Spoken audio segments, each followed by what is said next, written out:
요한복음 14장 1절에서 3절까지 볼륨을 좀 줄입니다. 짧으니까 함께 읽도록 하겠습니다. 너희는 마음에 근심하지 말라. 하나님을 믿으니 또 나를 믿으라. 내 아버지 집에 거할 곳이 많도다. 그렇지 않으면 너희에게 일렀으리라. 내가 너희를 위하여 거처를 예비하러 가노니 가서 너희를 위하여 거처를 예비하면 내가 다시 와서 너희를 내게로 영접하여 나 있는 곳에 너희도 있게 하리라. 아멘. 이 말씀을 가지고 좀 자극적이긴 한데 마약과 천국의 차이라는 제목으로 말씀을 좀 나누려고 합니다. 말씀이 좀 자극적이죠. 이 본문을 택하게 된 이유는 유튜브나 이런 데 보면은 요즘 마약으로 인해서 우리나라가 많이 좀 병들어 있는 모습이 보여서 이 본문을 택하게 됐고요. 이 말씀을 듣고 여러분들이 마약은 절대 생각도 안 하고 손도 안 대는 그런 일이 있었으면 좋겠습니다. 특히 젊으신 분들 호기심에라도 그런 일이 일어나지 않았으면 좋겠습니다. 그래서 오늘 이 본문은 좀 자극적이긴 하지만 이렇게 본문을 택했습니다. 마약과 천국의 차이가 무엇인지 말씀을 좀 나누려고 합니다. 왜냐면 마약을 하는 사람들이 뿅 간다고 그러잖아요. 그래서 마치 천국과 같다고 그러는데 감히 그 정도의 약을 가지고 하나님이 만드신 그 천국과는 비교를 할 수가 없습니다. 근데 우리가 자꾸 그리스도인들이 자꾸 신앙이 약해지니까 한 발 한 발 뒤로 물러나는 겁니다. 불안한 거죠. 그것은 애석하기도 우리 그리스도인들이 믿음이 온전치 못하기 때문에 그런 겁니다. 그래서 오늘 이 말씀을 통해서 여러분의 신앙이 정말 더 굳건해져서 감히 마약가이와 천국이 비교도 할 수 없는 대상이라는 것을 스스로 정말 자긍심을 가지면서 사는 저와 여러분이 되셨으면 좋겠습니다. 결론부터 말씀드리자면 마약과 천국의 차이는 마약은 다들 아시는 뉴스 통해서 여러분 많이 알잖아요. 머리를 망쳐서 머리를 엉망으로 손상시켜서 우리가 생각하는 것을 다르게 만드는 겁니다. 어떤 상황이 변하거나 어떤 지금 살고 있는 집이 변하거나 내가 타고 있는 차가 변하거나 내가 무슨 슈퍼맨이 되거나 그런 게 아니라 내 생각만 바뀌는 겁니다. 지금 망상이죠. 자기 자신이 망상 안에서 그렇게 살아가는 겁니다.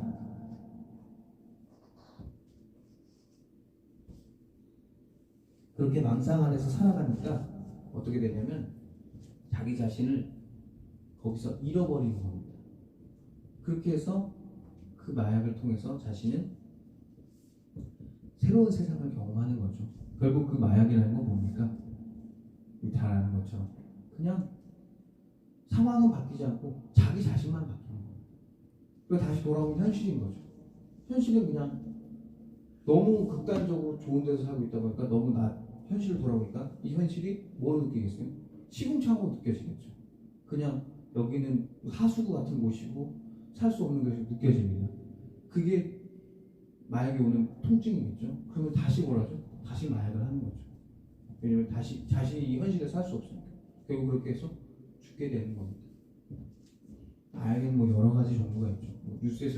뉴스나 여러분 유튜브를 통해서 많이 봤을 겁니다. 그러면 천국은 뭡니까? 우리는 왜 천국을 꿈꿉니까? 천국은 다릅니다. 마약과 뭐가 다르냐면 마약 같은 경우는 그 한 사람의 뇌가 바뀌는 거죠. 천국은 뭐가 바뀌는 거예요? 그 사람은 그대로 있는데 아니 모든 상황이 바뀌는 거예요. 하나님의 나라가 오고요. 우리가 새 육신을 입고요. 그리고 새 땅에 가는 겁니다. 완전 다 바뀌는 거예요. 상황이 바뀌는 거예요. 여러분이 살고 있는 것이 달라지고요. 여러분이 먹는 것이 달라질 것이고요. 여러분이 생각하는 것도 달라질 거예요. 여러분의 육신도 달라질 겁니다. 80 먹은 할아버지가 부활했는데 새 육신을 얻었는데 80 먹은 할아버지는 얼마나 하나님한테 어색해 하겠어요. 하나님 이건 아니잖아요. 이러겠죠. 하나님이 그걸 모를까요? 하나님 그걸 아십니다. 아시기 때문에 너가 제일 좋아했던 너가 제일 건강했던 그 몸으로 육신으로 주실 수 있습니다. 요건 우리들의 상상입니다. 하지만 천국은 진짜죠. 모든 상황이 변합니다. 즉 상황이 변하기 때문에 진짜 모든 것이 다 변하는 거죠. 하지만 마약은 뭐예요? 모든 상황은 그대로 있는데 나만 미친 사람이 되는 거예요. 그러니까 어떻게 해요? 현실에서 살 수가 없어요. 왜 이렇게 제가 이런 물리적인 천국을 이야기할까요? 물리적이고 실제로 만져지고 이런 천국에 대해서 제가 이야기할까요? 그건 간단합니다. 만약에 우리가 이 말은 하나님의 말씀이고요. 오늘 예수님께서 하신 말씀이고요. 이 말씀은 사도들의 말씀에 제가 근거해서 한 말씀입니다. 여러분 오늘도 여러분들은 고백했잖아요. 언제 고백했죠? 사도신경을 하실 때 여러분 고백하셨잖아요. 어떻게 고백하셨습니까? 몸이 다시 사는 것과 영원히 사는 것을 믿사옵니다라고 고백을 하셨죠. 그 이유가 뭡니까? 우리 다시 산다는 겁니다. 다시 물리적인 몸을 입고 다시 살아난다는 겁니다. 그럼 사도들은 왜 그것을 이 사도신경이라는 건 간단합니다. 기독교인들 너 뭘 믿는다고 하는데 믿는 게 뭐야? 구체적으로 너가 믿는 게 뭐냐? 라고 물어봤을 때 그 당시 제자들인 사도들이 이걸 기억한 겁니다. 우리는 이걸 믿겠다. 그래서 우리 오늘 매주마다 고백한 전능하신 천지를 만드신 하나님께서 믿게 하다가 마지막에 육신이 다시 사는 것과 몸이 다시 사는 걸 매우 믿는다라고 하는 거죠. 그럼 왜 이걸 기록을 했을까요? 우리가 지금이 막 말세라고 그러잖아요. 왜냐면 신천지도 막 있고 막 각국에 많은 이단들이 있잖아요. 이단들이 정말 우리를 힘들게 하잖아요. 그래서 우리는 이럽니다. 이단이 이렇게 많아서 진짜 이게 말세다라고 하는데 이단이 제일 많았던 시기는 여기가 아니라 더 과거입니다. 즉 예수님 초창기 때, 기독교 초창기 때 그때 이단이 가장 많았습니다. 영지주의, 그리고 가연설, 각가지 것들의 이단이 많이 있었습니다. 이 중에는 가연설이라는 것이 있었습니다. 가연설, 혹은 도케티즘, 혹은 더 쉽게 설명하면 도깨비즘이라고 생각하시면 됩니다. 되게 풀어서 제가 설명을 한 건데 간단히 예수님이 성경 읽는 걸 알겠다, 성경에 나와 있는 기록을 우리가 믿어보겠다라고 했는데 너무 믿기가 어려운 거예요. 죽은 자가 다시 일어나고 부활해서 천국을 가고 그 사람이 무리를 걷고 그분께서 오병이의 기적을 일으키고 손만 얹었더니 사람이 낫고 이런 게 어때요? 믿겨지지가 않는 거예요. 그래서 나온 게 가연설입니다. 가연설은 약간 후반부에 나왔어요. 이게 성경에 기록됐습니다. 후에 나온 거니까. 그 당시도 오랫동안 기독교를 기록했죠. 가연설은 뭐냐면 예수님이 육신으로 안 왔다. 그럼 뭘로 왔다? 영혼으로만 왔다. 영혼으로만 와서 그가 죽어도 다시 일어날 수 있었던 것이고 영혼으로 모든 능력을 다했었던 거고 그렇게 하는 겁니다. 그게 바로 가연설, 도케티즘입니다. 그래서 그 당시 사람들이 믿지 못하니까 지금 이 성경을 읽는 것도 믿을 수가 없으니까 예수님이 영적인 존재라고 온 거라고 믿은 겁니다. 육적인 존재는 불가능하다고 생각을 한 거죠. 왜냐면 자신도 육신을 갖고 있는데 안 되니까. 이유는 간단한 거예요. 내가 안 되면 남도 안 될 거라고 생각하는 겁니다. 내가 안 되면 예수님도 안 되라고 생각하는 겁니다. 아닙니다.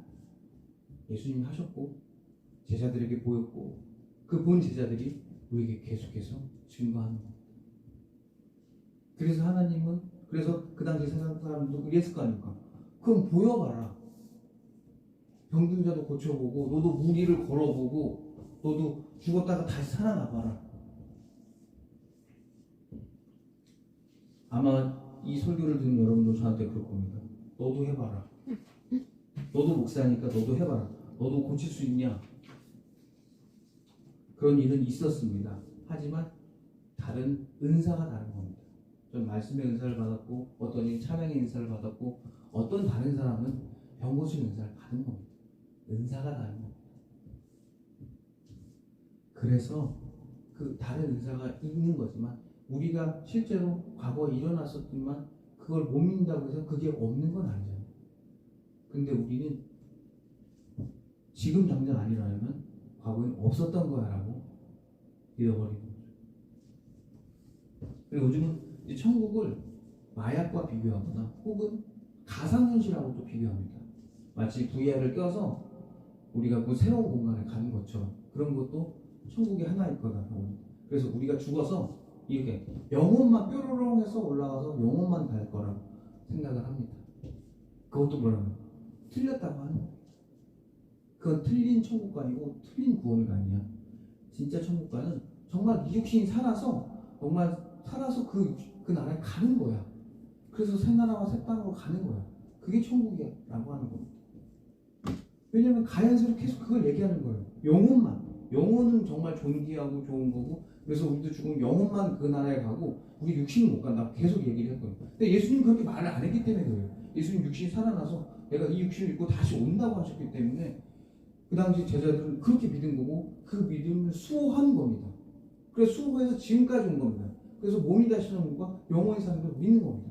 그럼 그 몸이 다시 살아나야 돼. 몸이 그 필요한 공간이 필요할 거 아니에요. 그래서 예수님 이 말씀 하신 겁니다. 오늘 내가 가는데 공간이 부족하면 내가 만들어 달라고 할게, 하나님한테. 그러니까 뭐 하는 거야? 좀 더 열심히 해. 내가 길이고 진리고 생명이니까 자, 나의 복음을 끊임없이 전해줘. 온 세계에 다 전해줘. 이 말인 겁니다. 이거는 우리가 믿음이 퇴보되는 거예요. 퇴보되니까 우리가 영혼만 뾰로롱 올라가서 영혼으로 산다고 생각을 하는 겁니다. 그런 거면 지금 구애를 당장 떠도 가상현실 세계에서도 내가 원하는 거 다 이루면서 살 수 있는데 뭐하러 그런 천국을 꿈꿉니까? 그 의미 없지 않습니까? 그리고 초라하지 않습니까? 그건 지금 이 세계에서도 만들어낼 수 있는 건데요.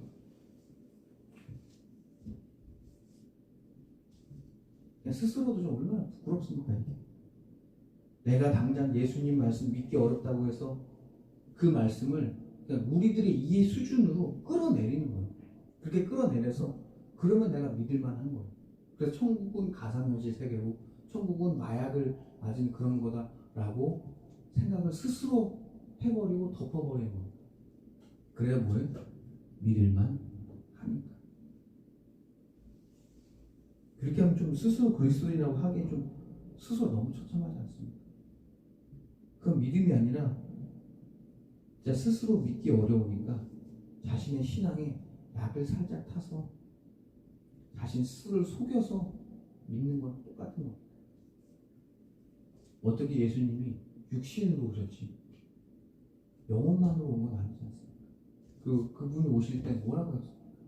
다시 이렇게 세워서 심판한 후에 새날에 내가 그들을 데리고 가겠다고 하지 않았습니까? 엘리야가 불병거 타고 올라갈 때 그냥 올라갔습니까? 그럼 다 알잖아요.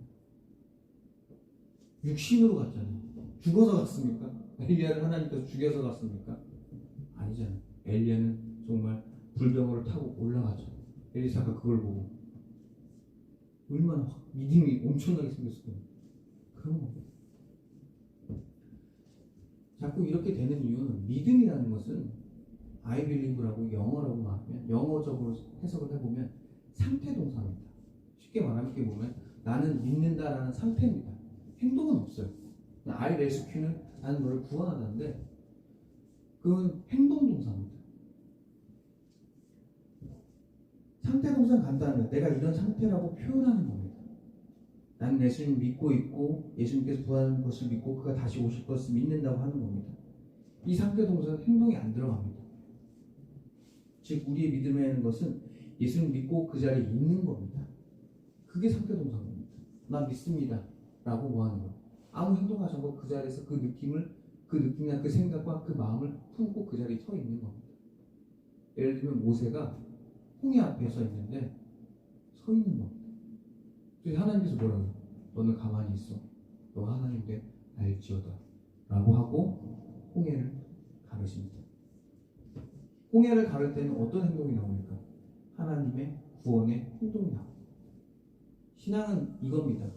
내가 믿음의 상태로 있으면 하나님이 행동으로 구원하시는 겁니다. 근데 우리가 자꾸 뭐 하려고 하죠? 우리가 믿고 하나님의 구원까지 내가 행하려고 합니다. 왜? 왜 그러죠? 그래야 될 것 같으니까. 그게 믿음인 것 같으니까. 그게 근데 믿음이 아닙니다. 어떤 누구도 인간을 구원할 수 있는 인간이 아닙니다. 하나님만이 인간을 구원할 수 있습니다. 여러분의 삶에 기적이 일어났으면 좋겠죠. 혹은 여러분이 기적을 일으키셨으면 좋겠죠. 그런데 그건 다 하나님의 영역입니다. 우리가 할 수 있는 거는 이 자리에 나와서 그 믿음을 더 단련시키는 일이고 더 굳건하게 하는 일이고, 남 볼 필요가 없습니다. 내가 내 신앙을 하나님께 집중하는 게 그게 신앙입니다. 다른 사람, 우리가 자꾸 신앙 때 실수하는 게 이거죠. 우리가 자꾸 믿는다는 게 상태 동사이다 보니까 우리의 상태만 중요하면 되잖아요. 그게 제일 중요한 거잖아요.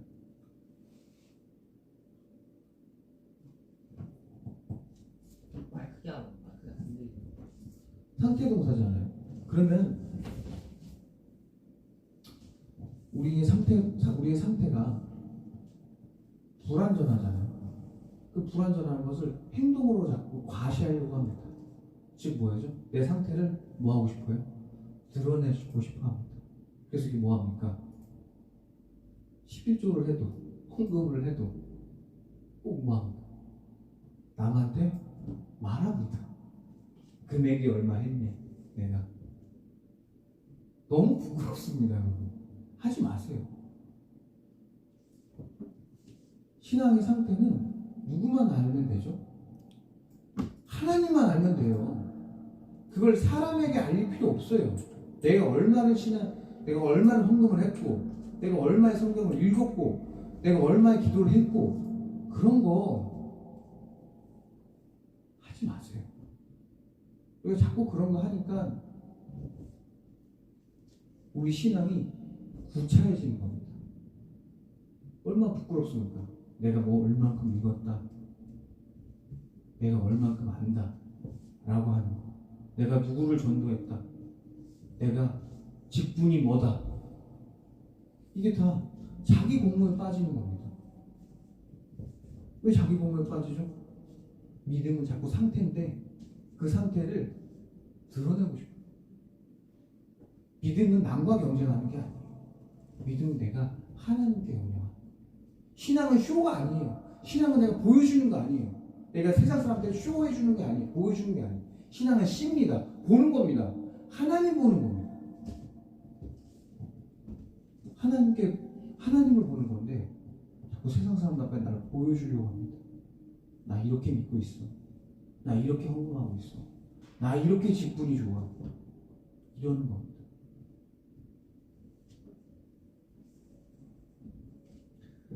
그러니까 우리 신앙이 되게 구차하고 구질구질하고 부끄럽고 진짜 나약해지는 겁니다. 그러니까 신앙의 신학이 없으니까, 신학이 잘못됐으니까 그 잘못된 신학에서 잘못된 신앙이 나오고 잘못된 설교들이 나오는 겁니다. 그런 잘못된 설교를 들은 사람들은 어떻게 됩니까? 그렇죠. 잘못된 신앙을 가지고 전도를 하는 겁니다. 신천지 시작은 어디겠습니까? 이만이라는 사람의 신학이겠죠. 그리고 그 사람의 신학은 뭡니까? 자신이 구원자라는 거 아닙니까? 자신이 나는 믿음의 상태가 아니라 난 믿음의 행동도 할 수 있다. 나는 구원의 능력도 할 수 있다라고 말을 하는 거죠. 그런 잘못된 신학이 잘못된 설교를 듣고 그걸 들은 이들이 잘못된 신앙에 빠지는 겁니다. 근데 자기가 뭐예요? 병든 걸 모르죠. 다 그렇게 믿고 있으니까. 다수가 믿는다고 해서 그것이 옳은 것이 아니고, 과거에 어떤 사건이 터졌다고 해서 그리고 지금 일어나지 않는다고 해서 그것이 아닌 게 아닌 겁니다. 다 알잖아요. 오늘 본문으로 다시 와봅시다. 예수님께서 그런 우리에게 말하는 겁니다. 천국은 매우 큰 것 같습니다.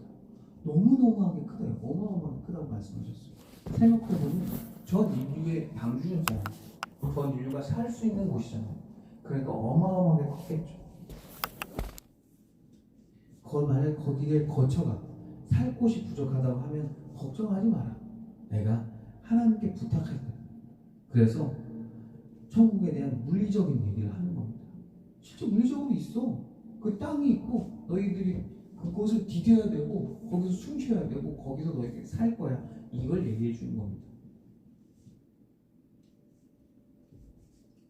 그렇게 정확하게 예수님께서 지금의 제자들인 사도들에게 약속하시는 겁니다. 그 약속이 그 당시 제자들에게만 유효할까요? 아니요. 지금 여러분에게도 마찬가지인 겁니다. 거기에는 분명히 엘리야가 있을 겁니다. 거기에 분명히 아브라함이 있을 겁니다. 거기에 분명히 이삭과 야곱도 있을 겁니다. 요셉도 있겠죠. 그런데도 우리는 아직도 육신이 죽어서 영혼만 뾰로롱 올라가서 사는 것처럼 아직도 이해하고 있다면, 지금 만약에 하나님이 분명히 이렇게 약속을 해주셨는데 아직도 그런 약속을 믿고 있다면 그걸 보고 계신 하나님께서 어떠실까요? 영만 올라온다고? 내가 분명히 너희들 육신이 다시 사는 거 내가 분명히 얘기해 줬는데, 어쩌면 그 당시 가연설이라는 이단이나 영지주의가 생긴 이유는 간단할 겁니다. 사도들의 신앙을 굳건하게 하기 위해서, 혹은 정확하게 하기 위해서일 겁니다. 그 당시 사도들도 애매모호했을 겁니다. 우리 육신이, 사도들도 어쩌면 이런 생각했을지 몰라요. 육신이 다시 살아나나? 아니야, 그냥 죽어서 영만 올라가는 거 아닐까? 이런 고민을 했었을지도 모릅니다. 그런데 그런 가연설이라는 것들이 나온 겁니다. 아, 만약에 우리가 정말 육신만 올라간다고, 아니 영혼만 올라간다고 믿게 되면 그 가연설에 빠지게 되는구나.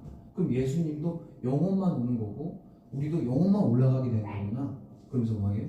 아, 그게 틀린 생각이구나. 알게 되는 거예요. 즉 사도들도 어쩌면 그런 이단들의 생각을 가지고 거기에 반대 방향으로 생각이 났을 겁니다. 아, 그렇게 믿으면 안 되는구나. 아, 육신이 부활하는구나. 예수님처럼 우리도 부활하는구나. 그리고 그렇게 올라가는구나 라고 믿게 된 겁니다. 성도 여러분, 이번 한 주간도 세상 때문에 분명히 불안할 겁니다. 또는 자신의 무능력 때문에 초조해할 수도 있습니다. 하지만 여러분 걱정하지 마십시오. 믿음은 뭐라고요? 상태입니다. 여러분 뭘 하려고 하지 마세요. 믿음은 상태입니다. 그리고 구원은 행동입니다. 누가 합니까? 하나님이 하시는 겁니다. 우리가 현재의 자리에서 늘 언제나 믿음의 상태로 있으면 주님께서는 우리를 구원하시는 행동을 속히 하실 것입니다. 분명히 여러분 눈앞에서 기적이 일어날 겁니다. 근데 우리는 못 믿죠. 왜? 큰 나라가 와서 죽었던 나를 이렇게 세우고 내가 하늘로 올라간다는 건 너무 유치하니까, 너무 만화 같은 거니까. 하지만 그 유치하고 그 만화 같은 것을 하나님께서 뭐 하신다고 했어요? 하신다고 했어요. 홍해를 뭐 한다고 했어요? 내가 가른다고 하셨잖아요. 그런 거. 자, 그래서 이번 한 주간도 그 믿음의 상태에 있는 저와 여러분이 되셨으면 좋겠습니다. 네. 사랑의 하나님, 오늘 주님 말씀 듣고 돌아갑니다. 이 말씀이 단순히 우리 성도님들 삶에서 그냥 지나가는 말씀이 되지 않게 하시고, 이 말씀으로 한 주간도 정말 넉넉히 이겨나가게 하여 주시옵소서. 이 모든 말씀 언제나 우리를 사랑하신 나사렛 주 예수 그리스도 이름으로 기도드렸습니다. 아멘.